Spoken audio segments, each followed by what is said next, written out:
Hello citizens! Today I would like to go over some thoughts I had about the launch of the Alpha 3.14 and CIG's development and marketing strategy in general from my point of view as a software developer and a product manager. As always, if you like the video, sacrifice a like to the YouTube algorithm and subscribe for more, and also go check out my Twitch channel where I stream twice a week. And if Twitch streams are not your thing, go check out the Armory tool, links in description. Let's start with some basics. Star Citizen is in very basic terms a product that CIG delivers in iterations of major and minor patches. CIG have committed to release a major patch every quarter with an unspecified number of minor patches in between as fixes and updates are needed. You could also say that Star Citizen has some surrounding services like the Spectrum and the Pledge Store, but that's not so relevant for this video because I think that these services, while important, are secondary to the game itself. Star Citizen, being a crowdfunded game, generates most of its revenue through hype, or in other words, exciting players to invest more money into the game or luring new players to the game. Now, how do you generate hype? Star Citizen generates most of its hype through marketing, new content, and player-created content. Now, what do I mean by marketing? I'm using the term very broadly. In this case, it covers all the concept sales, in-game events, and CitizenCon. So now we know that for Star Citizen, there's a connection between how hyped the community is and how much revenue the game generates for CIG. Actually, if you put patch releases and events on the same timeline, you would see that when a patch releases, sales, events, and concept releases follow shortly after. You would also see that events drop in frequency as the next major release approaches. This is to give the community time to rest in preparation for the next wave of hype with the next major release. So from this we can see that CIG is very carefully controlling the hype in the community, which is good. It means that their marketing strategy is well established and consistent.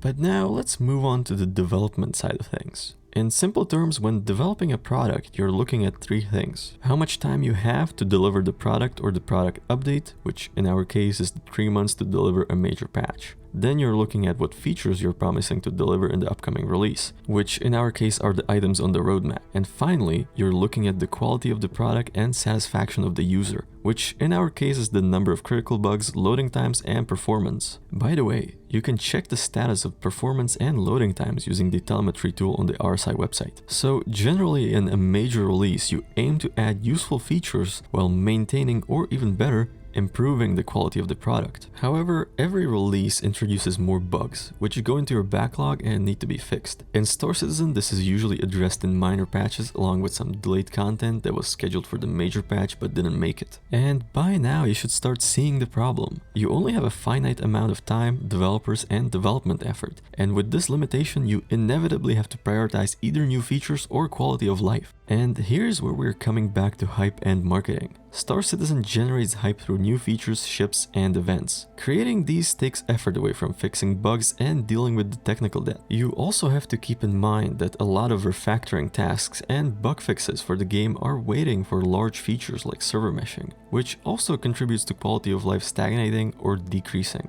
So with all this in mind, CIG is creating this vicious cycle of promising and marketing a lot of features for every major release. But at the same time, this causes the focus to shift away from maintaining quality of life, which inevitably leads to a major release being problematic and players being disappointed. Now, I'm not saying that having more features in a major patch is bad, but I think that maintaining quality is as important, and I think that players would be less disappointed with less features and less bugs than they are currently disappointed when a lot of features launch but the game is unstable and bugged. Now, of course we need new features to move forward, but we also have to find balance with quality and resolving technical debt. Ultimately, I think that the Star Citizen community is very resistant to delays, and that we're a very patient bunch when it comes to features and ships. But we also get frustrated with bugs and instability very quickly as well. With that being said, that's some food for thought for you, and that's it for tonight. What do you think?